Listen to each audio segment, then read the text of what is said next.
नमस्कार सबैजनालाई। म अहिले लुम्बिनी फुटबल एकाडेमीको ग्राउन्डमा छु र धेरै लामो ग्याप पनि भइरहेको छ। ग्याप पछाडि आजभोलि फेरि बच्चाहरू ट्रेनिङमा फर्केका छन् र अहिले DIGP कप फुटबल टुर्नामेन्ट पनि भइरहेको छ स्कुलमा। त्यस कारणले गर्दाखेरि पनि धेरै बच्चाहरू चाहिँ यहाँ ट्रेनिङको लागि आउन पाएको छैनन् र हाम्रा केही बच्चाहरू यहाँ प्रशिक्षण गरिरहेका छन्।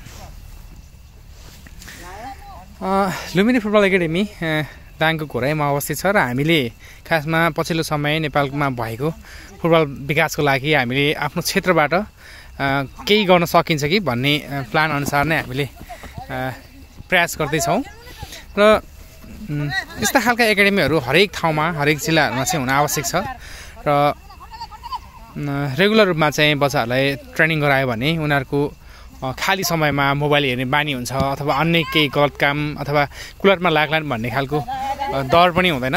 त्यस कारणले गर्दाखेरि पनि हामीले चाहिँ यसरी बच्चाहरूलाई चाहिँ रेगुलर रूपमा चाहिँ ट्रेनिङ गराउनुपर्छ भन्ने हामीले सोच बनाएका छौँ र पछिल्लो समय राम्रो पोजिटिभ रेस्पोन्स पनि आइरहेको छ। यसरी हामीले ट्रेनिङ गराउँदाखेरि अहिले दाङमा भएका विद्यालयहरूलाई पनि हामीले समावेश गर्ने प्रयास गर्दैछौँ र चिसो मौसम अब सुरुवात भइसकेको छ, हामी देख्न सक्छौँ। अब होसो लाग्दैछ र बेलुका अलि चाँडै रात पर्ने भएको कारणले गर्दाखेरि स्कुल पनि अब 4:30 बजी स्कुल बिदा हुन्छ।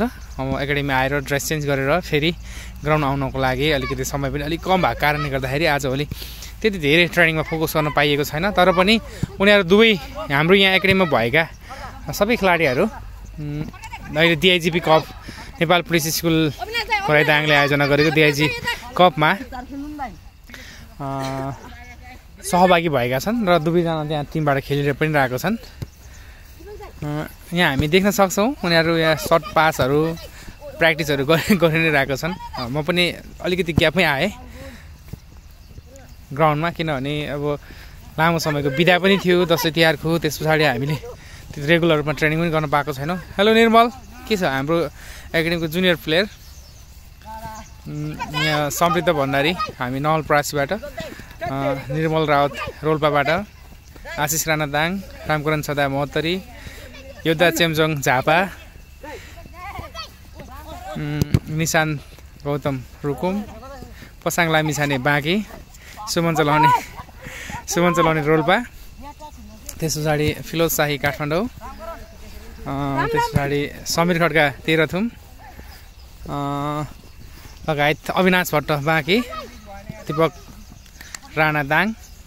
त्यस हामी विभिन्न जिल्लाका सबैजना धेरैजना खेलाडीहरू पनि समावेश छ। हाम्रो दाङ जिल्लामा भए तापनि विभिन्न जिल्लाबाट आएका खेलाडीहरूलाई हामीले यसरी सिकाइरहेका छौँ आवश्यक रूपमा एकाडेमीमै राखेर र हाम्रो प्रयासलाई साथ सपोर्ट धेरैजनाबाट आइ पनि रहेको छ, सल्लाह सुझावहरू पनि आइरहेको छ। हामी अझै धेरै अपेक्षा गरेका छौँ।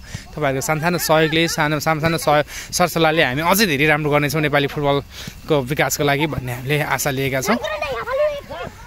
Okay, thank you so much. आज मैले 3 मिनटको भिडियो बनाउनुको कारण चाहिँ मैले अब युट्युबमा पनि राख्दैछु यो भिडियो, तपाईँहरूले हेरेर प्रतिक्रिया दिनुहोला। Okay, thank you so much.